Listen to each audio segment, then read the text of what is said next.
우리가 지난주에 이제 넘겨줄래? 우리 지난주에 구약의 5대 제사에 대해서 한번 살펴보았습니다. 구약의 5대 제사 뭐가 있다고 했죠? 네, 번제, 소제, 화목제, 속제제, 속건제 이렇게 5가지가 있습니다. 먼저 이제 넘겨주세요.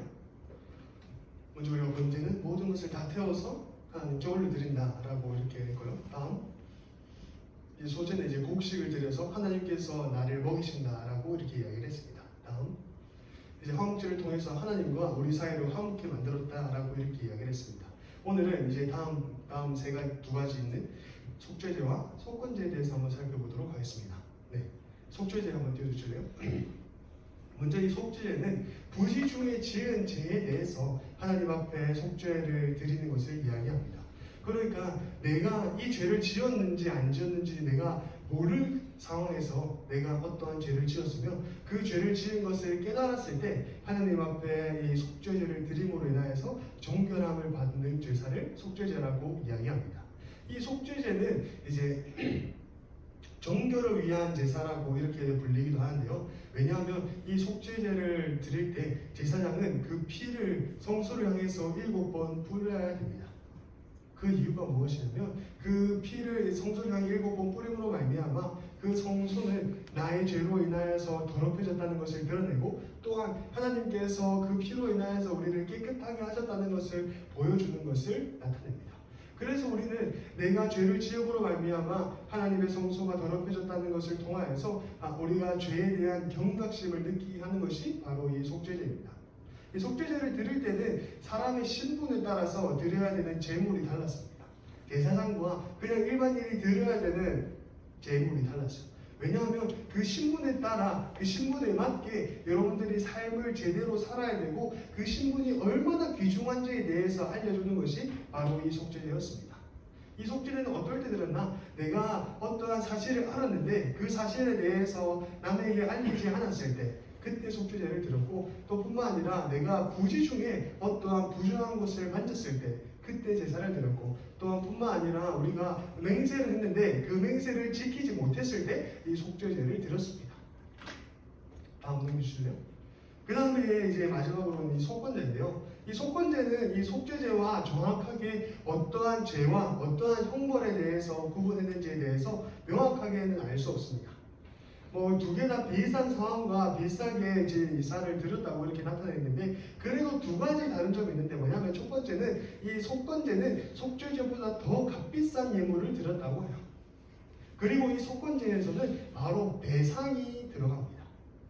그러니까 이 속건제도 하나님 앞에 내가 부지 중에 지은 죄 뿐만 아니라 이웃에 대해서 내가 부지 중에 지은 죄가 있는데 그런 죄를 내가 지었을 때 그것에 대해서 내가 모든 것들을 다 물러주고 뿐만 아니라 거기에 대해서 20%를 더해서 물러주는 게 바로 속건제입니다. 그래서 이 속건제를 배상을 위한 제사다라고 이렇게 이야기하기도 합니다. 그러니까 내가 하나님 앞에 뭔가를 잘못하고 뿐만 아니라 내가 사람들에게 뭔가를 잘못했을 때 그 사람에게 그것을 돌려줄 뿐만 아니라 거기에 대하여서 20%를 더해서 돌려줌으로 이제 배상을 더했다라는 것이 바로 이 속건제입니다. 그렇다면 오늘 우리가 이 속죄제와 속건제를 통해서 하나님께서 우리에게 주시는 교훈이 뭐냐?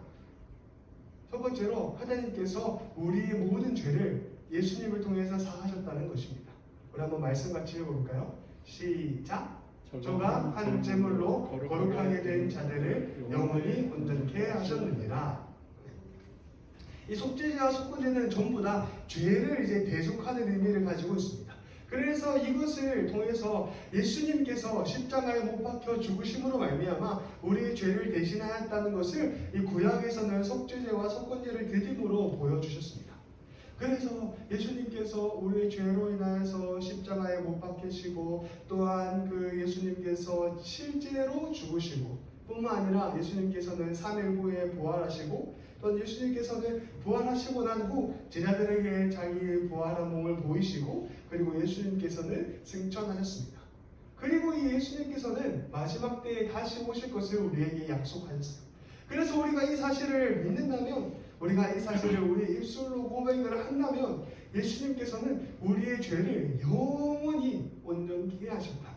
우리의 죄를 영원히 정결케 하셨다라는 것을 이야기해 주고 있습니다. 예수님께서 우리의 죄를 정결케 해주셨기 때문에 우리는 더 이상 이렇게 동물의 제사를 드릴 필요가 없어요. 지난주에 말씀드렸던 것처럼 예수님께서 자기의 몸을 드림으로 인하여서 동물 제사를 이제 완성하셨다라고 이렇게 이야기했습니다. 그 완성한 이유가 뭐냐? 예수님께서 자신의 몸을 드림으로 인하여서 예수님이 직접 제물이 되어서 예수님께서 우리의 모든 죄에 대한 값을 치르셨다는 것이 바로 이 속죄제와 속건제에 대한 의미입니다. 그렇기 때문에 우리는 예수님께서 우리의 죄를 사해 주셨다는 것을 우리가 믿고 고백하는 삶을 살아야 돼요. 두 번째로 우리는 이러한 예수님을 영접해야 합니다. 우리 한번 말씀 같이 해볼까요? 시작! 영접하는 자, 곧 그 이름을 믿는 자들에게는 하나님의 자녀가 되는 권세를 주셨으니. 그러니까 우리가 이것을 믿음으로 말미암아 하나님의 자녀가 됩니다. 그리고 또한 우리는 이 사실을 우리의 입술로 직접 고백해야 돼요. 하나님께서 나의 죄를 위하여서 십자가에서 죽으셨구나. 하나님께서 나의 죄로 인하여서 십자가에 죽으셨고 부활하셨고 승천하셨구나 라는 이 사실을 우리가 직접 우리 입술로 고백하는 것이 바로 영접하는 것이에요. 그래서 우리가 다른 사람들을 전도할 때 이런 영접 기도문을 이렇게 합니다. 우리 한번 다 같이 한번 따라해볼까요? 하나님, 저는 죄인입니다. 예수님께서 이 땅에 오셔서 나의 죄를 위하여 십자가에서 죽으시고 부활하신 사실을 믿습니다. 나의 죄를 용서해 주세요. 성령님, 제 마음속에 들어와 주세요. 예수님의 이름으로 기도합니다. 아멘. 이것이 바로 이제 영접을 하는 거예요. 그래서 우리는 이것을 우리 입술로 직접 고백해야 됩니다. 뿐만 아니라 우리는 이 사실을 믿지 않는 사람들에게 전해야 돼요. 그래서 그러므로 인하여서 그 사람들이 예수님을 믿고 또한 그러므로 인하여서 예수님을 영접하여서 모든 죄가 깨끗하여져서 하나님의 자녀가 되는 그런 영광을 누릴 수 있는 것입니다. 그래서 여러분들은 이 사실을 기억하면서 여러분의 있는 주위 사람들에게 내가 복음을 전해야 될 사람을 고르시고 그를 위해서 기도하시고 또 그를 교회로 인도할 수 있도록 여러분들께서 이렇게 기도하시고 여러분들이 전도하였으면 좋겠습니다. 그래서 여러분들이 그것을 하나님의 복음을 전하는 삶을 살아가시는 진주한편 교회 중무동 되길 축복합니다. 찬양하겠습니다.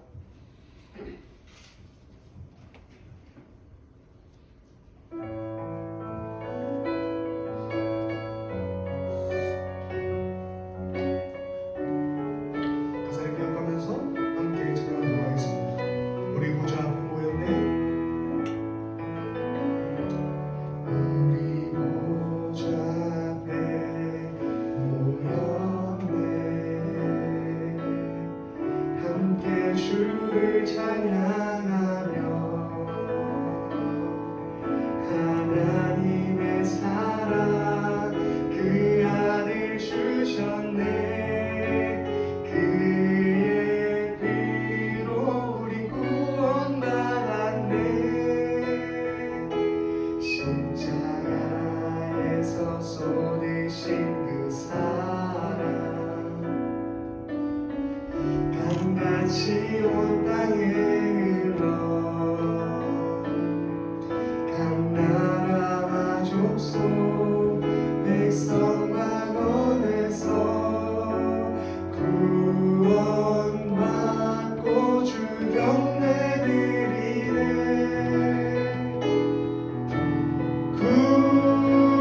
구원하심이 보좌에 앉으신 우리 하나님과 어린 양 되있도다. 보좌에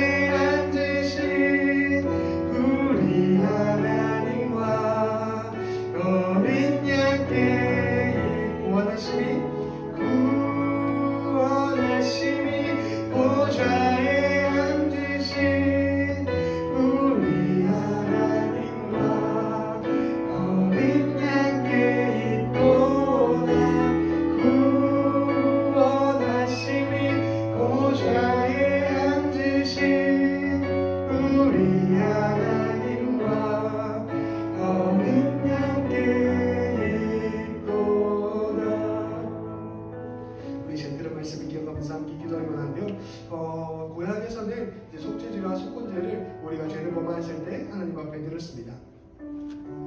그런데 우리는 이제 더 이상 예수님께서 그 구약의 제사들을 완성하셨기 때문에 또한 뿐만 아니라 이제 예수님께서 십자가에 못 박히심으로 인하여서 모든 죄를 사하셨기 때문에 우리는 더 이상 구약의 제사를 드릴 필요가 없습니다. 그저 우리는 예수님을 우리의 입술로 고백하고 우리가 우리 입술로 예수님을 믿는 믿음을 고백하는 것으로 인하여서 우리는 정결케 되고 깨끗게 되었습니다. 그것이 바로 예수님을 영접하는 거예요. 우리는 예수님을 영접함으로 인하여서 하나님의 자녀가 됐고 예수님을 영접함으로 인하여서 모든 죄가 정결케 되었습니다. 여러분들은 이 사실을 믿으십니까? 우리가 이 사실을 믿고 우리가 이 사실을 기억한다면 우리는 이것을 전해야 돼요. 우리가 이것을 믿고 우리가 입술로 고백을 한다면 우리는 이 사실을 믿지 않는 사람들에게 전해야 돼요. 우리 오늘 이 시간 이 들은 말씀을 기억하며 하나님 내 마음속에 복음을 전할 사람이 생각나게 해주세요. 그리고 하나님 내 마음속에 그 사람을 위해서 기도하고 좀 하나님께서 그 사람을 통해서 역사하심을 바라볼 수 있게 해주세요 라고 함께 기도하도록 하겠습니다. 자, 그러신 하나님 아버지 주님의 은혜에 감사합니다. 하나님 오늘 우리가 구약 제사를 통하여서 속죄죄와 속건죄를 통하여서 죄를 어떻게 용서를 받는지에 대해서 살펴보았습니다. 하나님께서는 구약의 제사를 통하여서 예수님을 보여주셨습니다. 그 예수님께서는 자신을 제물로 드림으로 인하여서 자신을 십자가에 못 박고 자신을 십자가에서 죽으심으로 인하여서 하나님께서는 모든 제사를 완성하셨습니다. 하나님께서는 그렇게 하심으로 우리의 죄를 깨끗하게 하셨습니다.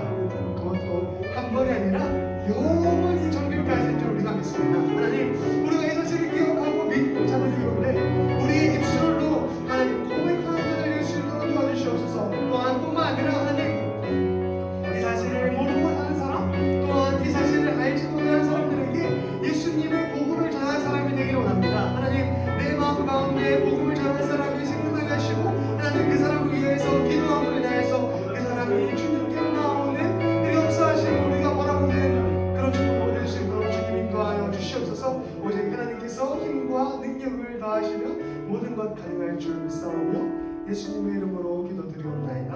아멘. 자, 그러신 하나님 아버지 주님의 은혜에 감사합니다. 우리가 죄로 죽을 수밖에 없었던 죄인이지만 하나님께서 십자가에 못 박히심으로 인하여서 우리의 모든 죄를 깨끗하여 주셨음을 우리가 믿습니다. 우리가 이것을 믿고 우리 입술로 고백하오니 하나님 역사하여 주시옵소서. 하나님께서 영원히 우리를 정결케 하셨다는 이 사실을 우리가 기억하며 아버지께 감사하며 기뻐하는 자들 될 수 있도록 도와주시옵소서. 하나님 또한 뿐만 아니라 주님을 믿지 못하고 또 주님을 알지 못하는 많은 사람들이 있습니다. 하나님 정말 그들에게 주님을 전하는 자가 될 수 있도록 도와주시옵소서. 내 마음 가운데 복음을 전할 자들이 생각나게 하시고 내 마음 가운데 그들에게 복음을 전할 수 있는 힘과 능력을 더해 주시고 그러므로 인하여서 주의 나라가 확장되며 주님께서 기뻐 받으시고 주님께서 영광 받으시옵소서. 살아계신 예수님의 이름으로 기도드리옵나이다. 아멘. 하늘에 계신 우리 아버지, 아버지의 이름을 거룩하게 하시며 아버지의 나라가 오게 하시며 아버지의 뜻이 하늘에서와 같이 땅에서도 이루어지게 하소서. 오늘 우리에게 일용할 양식을 주시고 우리가 우리에게 잘못한 사람을 용서하여 준 것 같이 우리의 죄를 용서하여 주시고 우리를 시험에 빠지지 않게 하시고 악에서 구하소서. 나라와 권능과 영광이 영원히 아버지의 것입니다. 아멘.